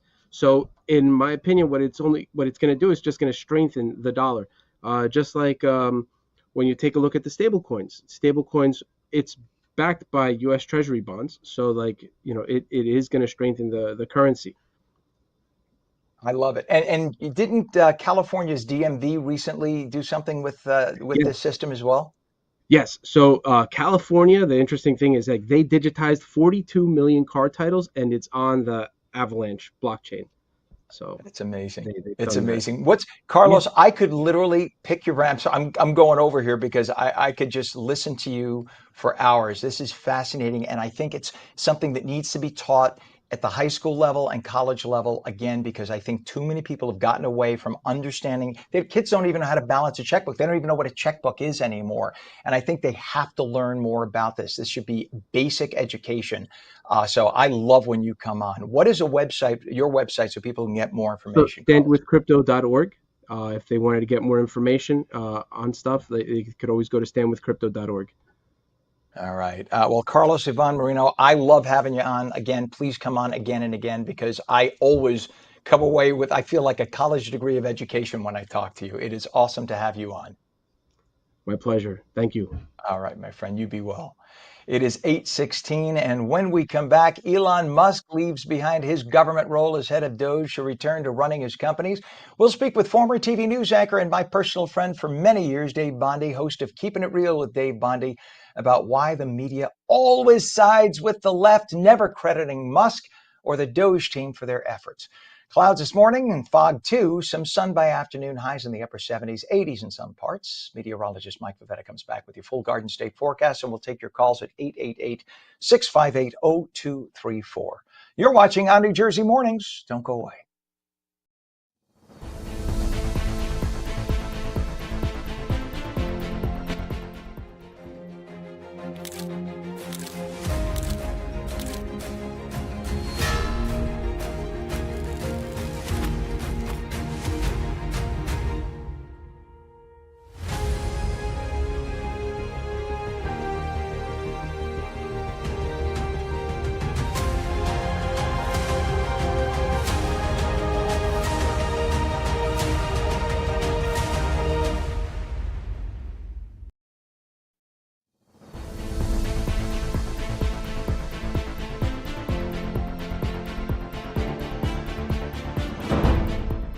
News 818. Welcome back to ONNJ Jersey Mornings. I'm Ken Rosato, taking calls at 888-658-0234. Clouds and fog this morning. It is Narnia ugly outside. There you go. At least meteorologist Mike Favetta called it that. People say, but Narnia is beautiful, Ken. No, it's cloudy and foggy. Highs in the upper 70s today when it all burns off. And meteorologist Mike Favetta, the man of the hour, right there with the full Garden State forecast. Good morning, Mike. Good morning, Ken. A bit of a change. It's kind of like that Southern California weather. You have this little marine layer that starts our day. Everything looks very gray and foggy, hard to drive early this morning, especially into that fog. But by later on this afternoon, we have some sunshine returning with a much milder feel, even at the coast. And the reason for that is the sun breaking through the clouds, helping that fog lift, also seeing temperatures rise quickly into the low 70s. So for you in Matawan, Freehold, even back by Roosevelt and Flemington, temperatures warm into the mid 70s with that sunshine returning. Pollen will may be a little bit higher by this afternoon, but it starts off the day nice and low thanks to all of the rain from last night. And speaking of rain, we got a good soaking. More than 1.5 inches of wet weather fell over the last 2 days. Now we have another 1 to 2 inches statewide, which moves in over the course of the next 2 days with anywhere from maybe 2 to 4 inches with those embedded thunderstorms that come through as soon as tomorrow afternoon down towards the beach location. So even though our drought is over, we're still piling on the rain here, at least going into the weekend. So system 1 exits, and we're now in the middle of a little bit of a dry spell. We get some breaks in the clouds later today. The next round of wet weather comes in from the south, and this one is full of moisture and energy, and that's what will give us our downpours going into tomorrow afternoon. UV today is only at a 4, which is moderate because there'll still be a healthy amount of clouds around into this afternoon. And even with our wet weather trying to move in, there's some dry weather just trying to creep into the Garden State, but can't really win out. So today is kind of the splitting the difference. We get some clouds, some sun, but ultimately warm well into the upper 70s, even touching 80 in places like Hackensack and Newark. Back down toward Trenton, 82, respectable high of 72 over in Toms River. Dry for the remainder of the day, specifically this afternoon, but tomorrow begins with another round of wet weather. Downpours move through. Even any breaks in the clouds by the late morning provide some thunderstorms to develop across the coast. They push on by, and then we get another few hours of dry weather with some sunshine. It'll still be humid and warm into tomorrow afternoon with certain temperatures in certain locations where the sun hits reaching the low 80s. Then by tomorrow night, another round of downpours. This time maybe some thunder and lightning as a front sweeps through. That will linger into early Saturday morning. Could be awakened early by a rumble of thunder, and the clouds linger for the first half of the day. So definitely some wet weather on Saturday. I would be remiss to say it's a washout, but it's looking pretty wet to start off the weekend. I think Sunday offers a better chance of drier weather, still cloudy and still a bit cool, especially early on. Temperatures hold in the 60s, maybe getting to 70. So not the ideal beach day, but at least it won't be pouring raining like on Saturday. Of course, the dry weather returns just in time for Monday, a beautiful way to start off next week and next month with June 1st arriving. And then, of course, by Tuesday and Wednesday, we see the warm weather take over as temperatures quickly warm into the mid-80s statewide. That'll feel quite hot with the humidity as well. So while this weekend is a little bit cooler, even on Saturday with the storms and the clouds, Sunday offers a bit of relief, but still, I think it's going to be ultimately cooler than you would want, especially for the first weekend the second weekend in unofficial summer. We'll go with that, with the drier weather on the way, Ken, by Monday.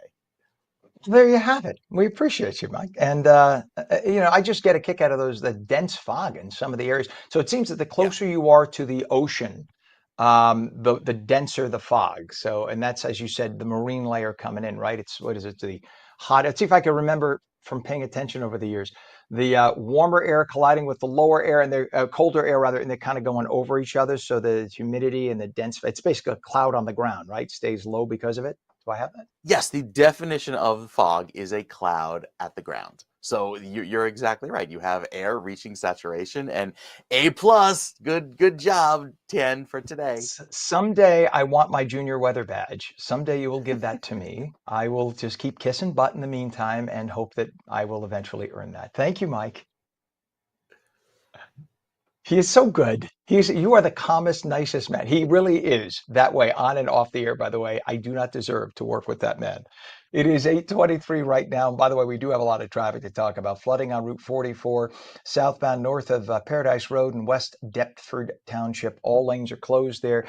And we have a crash on the Garden State Parkway northbound, north of exit 147, Clinton Avenue in East Orange with the center lane blocked. Pam, we could bring up this other Garden State Parkway camera right now. This is mile marker 145.8 north of exit 144. So this is in the vicinity. You can see the slowdown beginning. This is going into the crash I just talked about.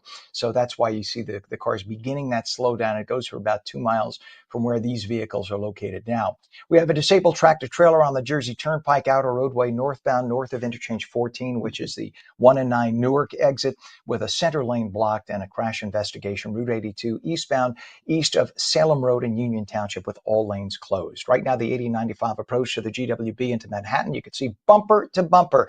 Oh, we were saying earlier the upper level is better. Now it looks like the lower level is a better approach. The left side, either way, you're talking about 50 minutes to get into Manhattan over that bridge, 35 minutes at the Lincoln, 30 at the Holland. And we do have our I-80 cam right now, east and westbound, as you take a look at exit 34, Route 15 in Wharton, the ongoing sinkhole repair. We do have, you can see the construction is still ongoing. There you have it. But the vehicles coming towards you, that's the eastbound side, and they've opened 2 lanes there. They're going to be reopening the other lanes in the next 2 weeks. Westbound side still closed. Hopefully in a week we'll have 1 or 2 lanes open. Thank you for that, Pam. It is 8:24. He's a former TV news anchor and reporter from markets all over America, most recently Flint, Michigan, where he was the main anchor at the Fox TV station there. And like me, he got tired of watching legacy media always taking the liberal side of every issue and conveniently ignore the stories that even remotely paint the right in a positive light. So my friend here started his own newsletter, podcast, blog called Keeping It Real with Dave Bondi on a number of social media platforms to talk about all the news that the other guys don't want you to know about. Dave, thank you for joining us this morning. Great to see you, sir. Always nice to see you. And by the way, Dave and I could talk. We talk sometimes for an hour plus at a time. So we just agree a little bit on stuff, right? Listen, Dave, Elon Musk formed a team of young individuals to audit all the government agencies, DOGE, to root out fraud and bloated government waste. Yet liberals in government have literally fought him and them every step of the way. And so-called journalists have bashed the effort from the beginning. Why does legacy media always take the side of the hard left, even when it flies in the face of what the clear majority of Americans want? Well, and it's a fact. The Media Research Center, I just looked it up. They did a study. They compared all of the coverage of the networks. 97% Elon Musk coverage has been negative. And everything Elon Musk has done, in my opinion, has not been 97% negative. He and Doge has uncovered a lot of fraud and just mismanagement of money. But why does the media do this? It's, once again, I believe it's a narrative. Elon Musk is bad because he is associated with the Trump administration. So even to point out that maybe he is doing something good, that's not what they do. But the more they continue to do these type of things, they're ruining their own industry, and people aren't trusting. I mean, for example, I lean conservatively, but if a Democrat does something that is great, I'll say, hey, they did something good. Mm-hmm. So the media needs to be equal on it. And it's just sad because right now it's almost 100% just negative Elon Musk, when about 5 years ago, it was completely opposite, but he was not with the Trump administration at the time. And the key there, and you pointed that out, how you will point out something positive to the Democrats. I do exactly the same on this show. And if people don't believe me, every single interview we've ever done on this show in the 5.5 months that we're on the air, every single one is posted on the website. Go back. You don't have to take my word for it. Go back and watch. You'll see lots of Democrats, some I've battled with and screamed. Well, I won't even mention his name. He's a former assemblyman. Wisniewski. People know when he comes on, it's like, get ready for like a screaming match between us, to the point that at the end, we're both like purple. And then there are others who, like Senator Berzicelli, we just had on a little earlier. He and I have great conversations. If there's something very rational, we will talk about it, and we find things we can agree on. What I find, though, and I found this to be true, and this is something that Dan Bongino, the deputy director of the FBI right now, when he was a talk show host, his line was, Republicans think Democrats are good people with bad ideas. Democrats think Republicans are bad people. So therefore, if you think about it, Democrats don't even want to have the conversation in most cases because they look at every idea that comes from the right as being bigoted, homophobic, misogynistic, da da da da. In other words, if you don't agree with them, condemn. They don't even realize where that comes from. You talk to most Democrats, they don't even get why they think that. They're just brainwashed into thinking it. That is the Howard Plivet, forgetting the name now. My God, that is basically socialism that has been indoctrinated into the school system, and the students have been indoctrinated with this since Howard Pliven, since the 1960s. This has been taught in school. And if you think about it, there's a victim class and there's a victimizer. And the victim class is always the following. The victim class is anybody but whites, males, to some extent, Asians, and certainly Jews. So Jews, whites, males, and to some extent Asians, we're the victimizers. Everybody else is the victim. So if you take a look at legacy media, if somebody, whoever is the bad guy, it's always in the group I just mentioned. Always. Unless they pay homage and they're part of the liberal Democrat class and they kiss the butt and they say, oh, woe is me, we white men are just terrible people, then you're accepted. And it's almost clown-like how ridiculously obvious it is. And I think they don't even realize they're doing it because they're so brainwashed, Dave. Exactly. Last night, for example, Elon Musk, as a special employee with the government, he was only allowed to work for the government as his classification for 130 days. So he announced last night on X, on his platform, that his time was ending with the administration. And I went in and looked, and many of the media headlines were leading you to believe that he was forced out or he had disagreements with Trump, when in essence, the headline should have been Elon Musk tenure with the government is over because that's legally all he could do. So they take something that is factual, he is leaving, but they word it in a way that makes it controversial or makes up something that isn't confirmed to be even true. Exactly. And that's the game. I always say that the sin of the legacy and mainstream media isn't the sin of commission so much as the sin of omission. They conveniently, you could have 50 great stories about somebody on the right and they'll look at it as, oh, that's right-wing propaganda BS, and they will never cover it. But yet we used to have 500 bad stories about Biden when I was at my last station, and they would do every great story. If there was like anything negative about Biden, it would be conveniently overlooked and never reported. Everything about the Hunter Biden laptop. No, that's right-wing propaganda. Wait, that was true. Hunter Biden making millions of dollars, literally marketing his father's name overseas in China and in Ukraine. Oh, right-wing propaganda. We're not going to cover that. That's Fox News stuff. That's the attitude. And this is why nobody's watching legacy media anymore and why they're firing all their staffs. Take a look. Listen, you don't have to take our word for it. Take a look at the ABC, NBC, CBS stations in your market. You'll see all those reporters are going bye-bye. All the anchors are going bye-bye. Where do you think they're going? The advertisers have given up because the ratings aren't there. So they're all laying people off, firing people, and shutting down because people have finally said, you're full of crap. We're done with you. And this is what happens when you have a left-wing propagandist media, and they don't even realize that they all come out of the same schools with the same education and the same mindset. And this is, they spew the same crap. This is why you have all these alternative media now popping up everywhere and people are watching. I mean, we've had 120,000 streams on this show. You know, when I was with my broadcast station, we didn't used to get that most mornings. So you got to think about that. It's crazy where it's going. Yeah, and that's good news. People are waking up. My Keeping It Real newsletter, it's just started in the last year. I have 29,000 subscribers, and in Flint, Michigan, which is a smaller market where I anchored, they get about maybe 1,500 people watching the 6 p.m. news. It is dying, and as you said about being layoffs at stations, my former station, when I got there in 2015, they had about 40 people in the newsroom. You know, not as big as New York and New Jersey, but now they're down to maybe 15 people. So it's happening everywhere, and it's really sad because real local news covering city council meetings, local government, it's just not happening. Right. And you could blame it on the fact that they just turned everything into personal politics.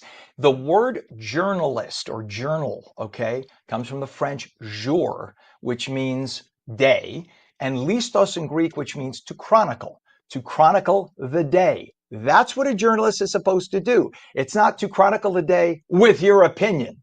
Keep your damn opinion out of it. Now, this is not this is an opinion show. We make it clear. But the people who, will do the news at the top and bottom of the hour, who pretend that they're journalists and then throw in their own jabs or only cover certain stories or cover it from a certain perspective, that's not journalism. That's opinion. But we at least acknowledge what we do. They refuse to, and this is why people ignore them now. Exactly. CNN, I interned at CNN back in 1998. And then they still had issues, but it was more structured. You knew when editorial, Larry King was editorial during the day, you knew a little bit more it was news. Now it's news and editorial mixed in. I don't believe any of the hosts are journalists. They're just mouthpieces. They're really not journalists. And if you notice, CNN, MSNBC, even Fox, not as much, but they don't have real journalists anymore. It's all just people sitting around a table yelling at each other. Right. And that's true. And by the way, yes, this is not an apologist report for Fox or for Newsmax, because there's plenty of fault that can go around there, a lot. And by the way, everybody assumes if you work for Fox, you're conservative. I personally know at least 5 people who are, if I said their names, you would go, what? Who are hardcore left-wing people. I've known them for years. They are far from Republicans or conservatives. And if you listen to them carefully on Fox, you'll hear that they tend to be the people who go a little more centrist. Good for them. They don't go hardcore one way or the other. They do what a journalist is supposed to do and stay centrist. That you shouldn't know what a journalist's politics are. That's the way it's supposed to be. And, you could say Walter Cronkite was this or that back in the day. Most people didn't know where he stood. Turns out he was a Democrat, but he was a very moderate Democrat. And that's why he was the most beloved news anchor of all time, because you shouldn't know where he stands. Today, not so much. You know where everybody stands, and that's a shame. Exactly. Dave Bondi, host of Keeping It Real with Dave Bondi on Substack and a number of other social media platforms, my friend for 3 decades. Thank you for joining us this morning. It's always great to have you on, buddy. Thank you, sir. Love to Katie and the kids. All right. It is 8:35. When we come back, the Murphy administration's under fire as the state health benefits program is in a financial free fall. We'll talk to one woman who'll break down the mess in Trenton for us. Phone lines are open at 888-658-0234. Meteorologist Mike Favetta says clouds and fog will burn off, some sun by afternoon, highs in the upper 70s. You're watching On New Jersey Mornings, and we're coming right back.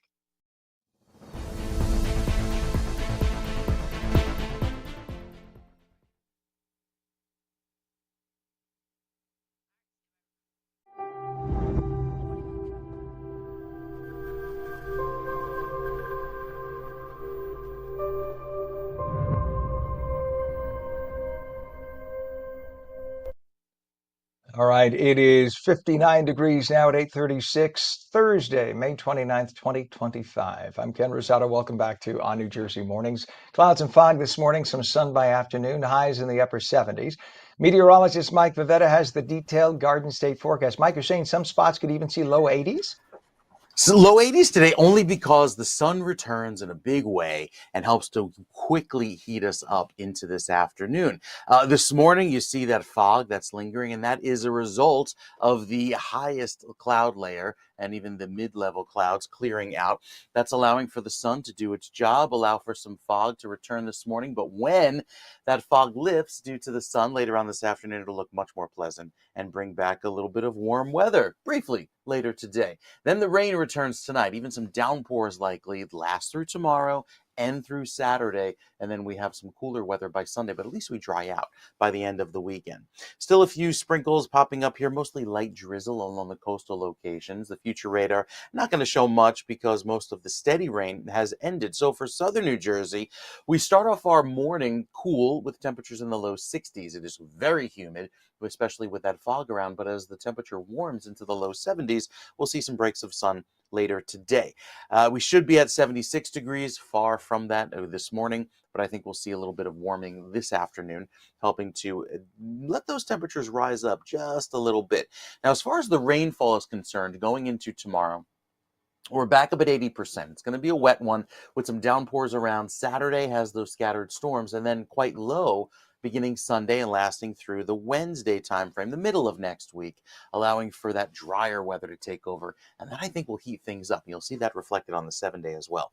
With all the rain that returns later on tonight into tomorrow, it starts off very wet and then stays wet going into Saturday afternoon. I think we finally break free from all of that wet weather by Sunday with a front that sweeps on in, clears us out, not only dries us out, but allows for that warming trend to take over, especially on the 7-day, with highs that will be well into the 70s come Monday and Tuesday.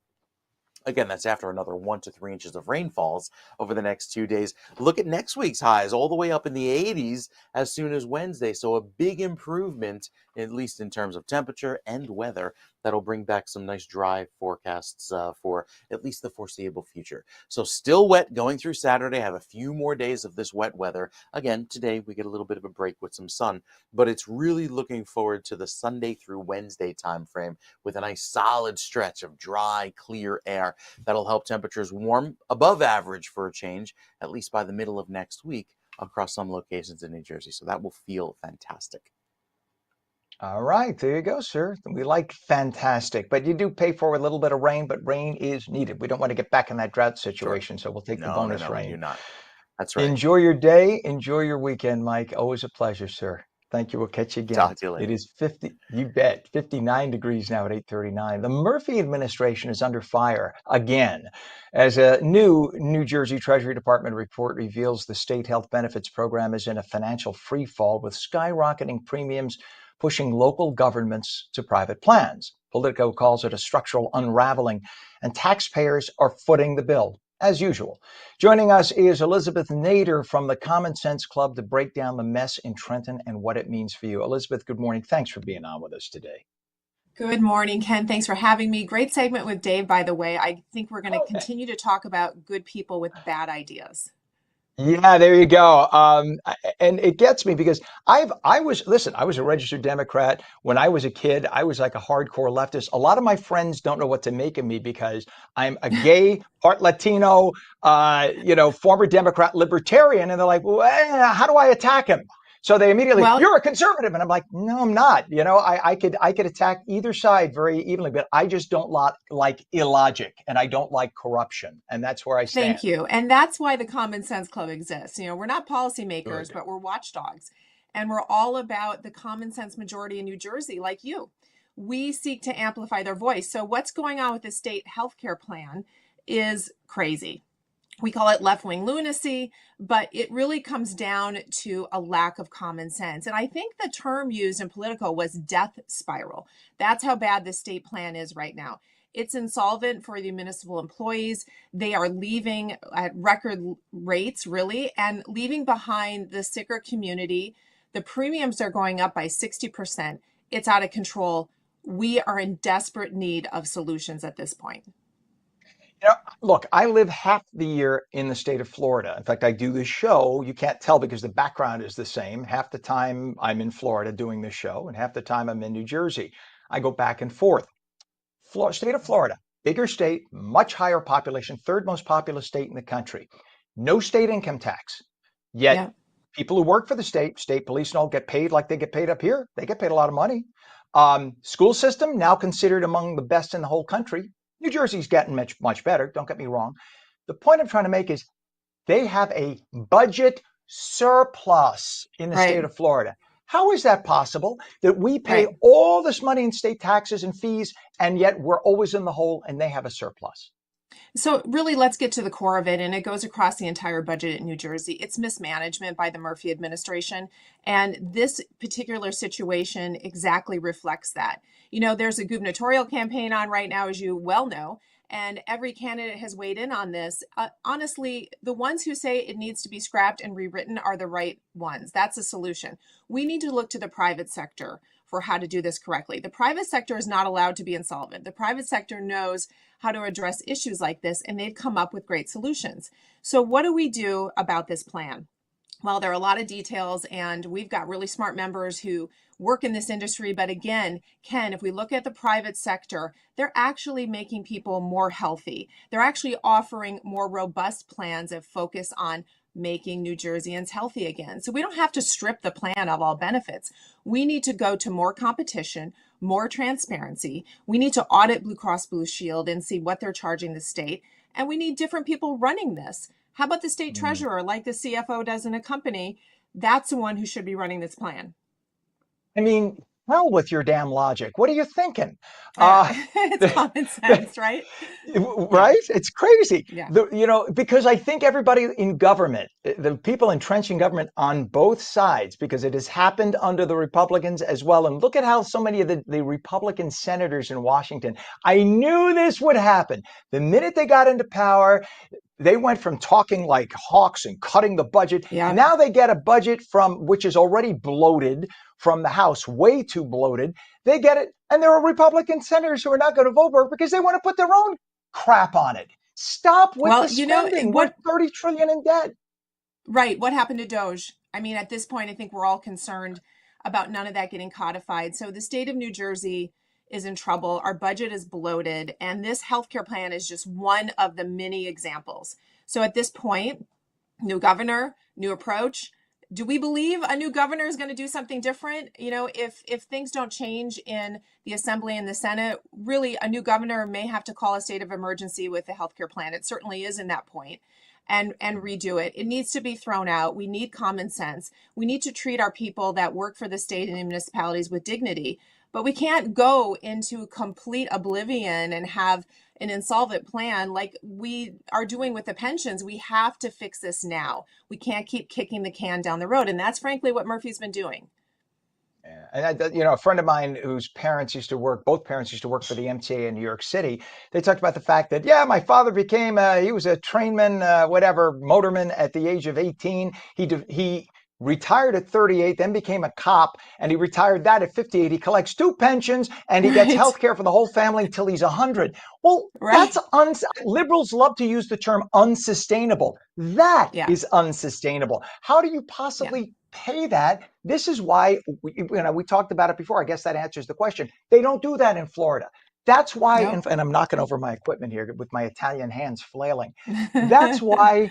This is why we can't afford and then what does it end up doing? People in the state who pay taxes, who are the upper 50% income earners, they're the ones paying all the taxes. They say enough and they leave and they go to South Carolina, North Carolina, and Florida because they can't afford to live here anymore. And then what happens? It gets more expensive for everyone else. When the program fails, which it's failing, the taxpayer will be left holding the bag. I talked to a mayor yesterday who they left the program and they went to self-insured. He doesn't even want to go public about that, even though, of course, you could look that up because he's afraid the state is going to come after him. We just have a situation where it's almost mafioso. You have to stay in the program in order to fund it, but it's not fundable. At this point, it's borrowing money from the state. It's not working. Municipalities are leaving. And who's going to hold the bag at the end of the day? You and I. That's the way it always is. By the way, this is why we cannot have one party rule. Neither Republican nor Democrat, by the way. Thank you. State of New Jersey, state of New York, all Democrats in the legislature. They control it 2-1. So the Republicans might as well not even exist. And it's all about spending more in order to get reelected. Spend more to get reelected. Let's create this program, build this library, put my name on it, and I get reelected because I get to go back to my constituents and say, look what I gave you. Look what like it's their personal money. This is what it's about with them. There's no accountability. Nobody holds their feet to the fire. And this will continue until people stop automatically going into a voting booth and Democrat, Democrat, Democrat, Democrat, because this is the way my father voted, my mother voted, my grandmother voted. Stop it. And the Republicans who sit at home and say, well, what's the good of my vote? Get off your ass and go vote. I don't care. There might be a shot. Yep, it's not going to change until they do that. We have such low participation even in the primaries. It was like 22% last year for Republicans. So they don't even invest in choosing the right candidate. It's one thing not to vote in November, but you also need to get the right candidates on the ballot. So we have an election coming up. The Republicans think they have a chance at flipping 13 seats in the Assembly. I'm not so sure that's going to happen. Of course, the governor's in play. We need common sense back in Trenton, and we need balance. Like you said, we're never going to make a change if it continues to be one party rule. I'm with you 100%. Listen, I need to have you back maybe 3 or 4 of our 5 days a week. Can we do that? Let's do it. Let's do it. Let's bring common sense back to New Jersey, because here's the reality, Ken. New Jersey, independent thinkers, we're actually a ton of people with common sense. We're just not represented in Trenton. I think it's time for that to change. I'm with you 100%. Elizabeth Nader of the Common Sense Club, you are awesome. Thank you and the group for joining us this morning. Really, it is great Thank to you, have you Ken. on. You Thank bet. you. 8:48 right now. I could have her on again and again and again. Again, this is not a Republican or Democrat thing. This is both. This is an elected official thing. And there is so much waste and mismanagement to go around that it just drives me nuts. Clouds this morning, some sun by afternoon. The fog will burn off. Highs in the upper 70s, maybe low 80s. Here's meteorologist Mike Favetta for a final check of the Garden State forecast. I see his head popping up in the shot. Hi, Mike. Mike, I think Mike thought I was saying bye-bye for the whole week. I thought the last break, I'm thinking, oh, it's the end. It's not. This is the end. I'm so sorry. It's okay. Maybe it's that atomic clock that that you spent all this money on, and it's still giving you the wrong time. I don't know. I have 3 clocks in front of me right now, and I'm not paying attention to any one of them. It's okay. I'm discussing train times with my wife, so it's all good. We're trying to get the day going, get out the door, because it's the fog, Ken. It's the fog that's gonna hit you when you head outside and you go, another day of rain and another day of poor visibility. Actually turns brighter by this afternoon. Sun breaks through the clouds as soon as 10 or 11 a.m. and with that, it'll look nicer. Also, while we've ended the drought and even more of New Jersey sees less of a drought, I mean, this is great. We had a little bit more yellow yesterday, but the drought monitor comes out at 8 a.m. every Thursday morning, and look how impressively rather saturated the state is. Just a little pop of dry up there and slightly abnormally dry for southern New Jersey. But again, that doesn't include all of the rain we've gotten just in the last 24 hours. It's well above average statewide. So reservoirs are filling up and will keep it that way with a rainfall deficit minimal, especially now with that. Look at that, just a half inch of rainfall, which we're going to pick up by tomorrow. Going forward, it's a dry forecast, at least for the first 2 weeks of June. I think our forecast brings back hotter than average weather and drier than average weather too. And that's really just limited here to the Northeast, encompassing even places upstate and at the beaches down across the shore. Slightly drier than average weather for the first week of June. So we'll take it once we get beyond the next 2 days of rain. So another soggy forecast ahead with the rain coming in, this time in downpours and some thunderstorms throughout tomorrow and Saturday, but clearing by Sunday, and Monday and Tuesday looking great, especially with highs that'll be up around 80 or better by the middle of next week. Even the weekend forecast pointing to more rain at the shore for the first half. I think Sunday brings back some sunshine, and Monday and Tuesday starts a beautiful trend of above average highs that will be in the 70s. I don't want you to think it's going to be a washout tomorrow or Saturday, because we will have a few breaks in the clouds for an hour or two of sun, but there's certainly some heavy downpours in there with these embedded thunderstorms. So keep the umbrella close by for the next few days. I have it stitched to my leg. Is that a bad thing? I mean, you might want to see a doctor. I've been told for many causes. All right, Mike, thank you very much. Now have a wonderful weekend. It's always a pleasure, my friend. All right. It is 59 degrees now at 8:51. You know, May is Huntington's Disease Awareness Month. It's a time to shed light on this rare inherited condition that affects thousands of families all across the country.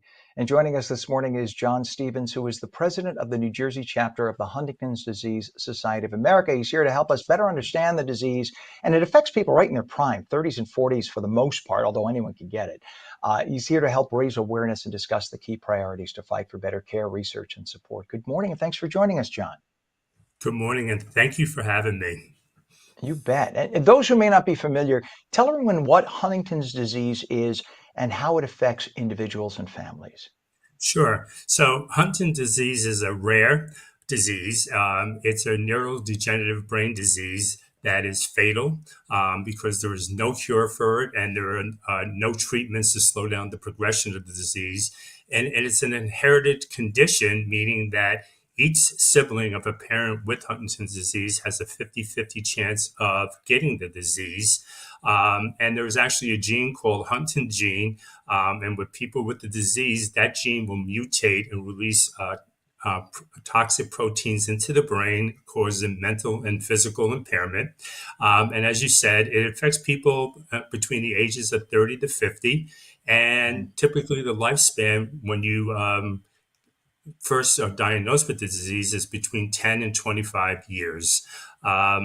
And there is another component that's called juvenile HD for people that are under the age of 20. So children can get the disease, and typically that progression is much, much further, much faster.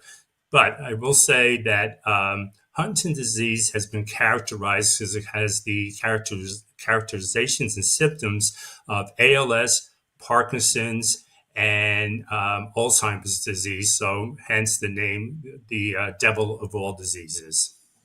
I was exactly going to ask you just that, because it seems, because it's a degenerative disease, it sounded like there might be a link there. And I'm glad you just clarified that by saying that. That was my question.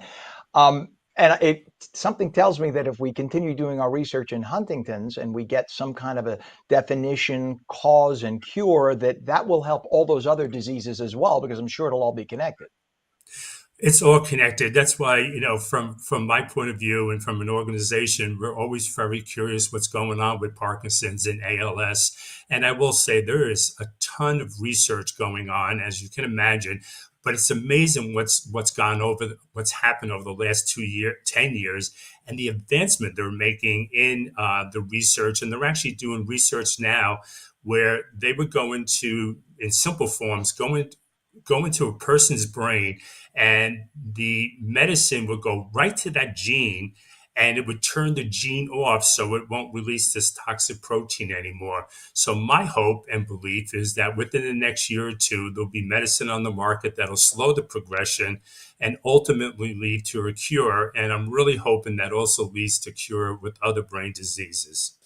That is unbelievable. I mean, you literally, if people could have seen my mouth when you said that, my mouth just dropped. So a drug that could potentially narrow in specifically on that gene and basically splice the gene and impact the disease.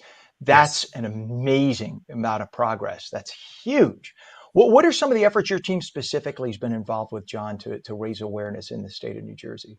So in the month of May, as you said, it's HD Awareness Month. I know we just had a segment about Governor Murphy, but I am happy to report that Governor Murphy did proclaim May in New Jersey as HD Awareness Month. So that's huge for us. Me and some of my colleagues were at the State House for a day. What they have at the State House is what they call an open use table, and it's right in the middle of a corridor between the Assembly and the Senate chambers. And we sat that's there a dangerous spot. Oh, it's a dangerous spot.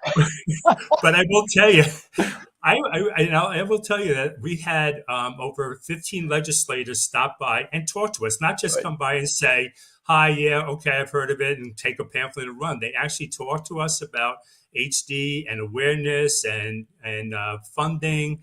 And it was a great experience. We were there all day. And we've done other things, like in May 2nd, we had our annual 5K run walk that's in Belmar, starts at Bar A, and it's a great day to bring HD families together and create awareness.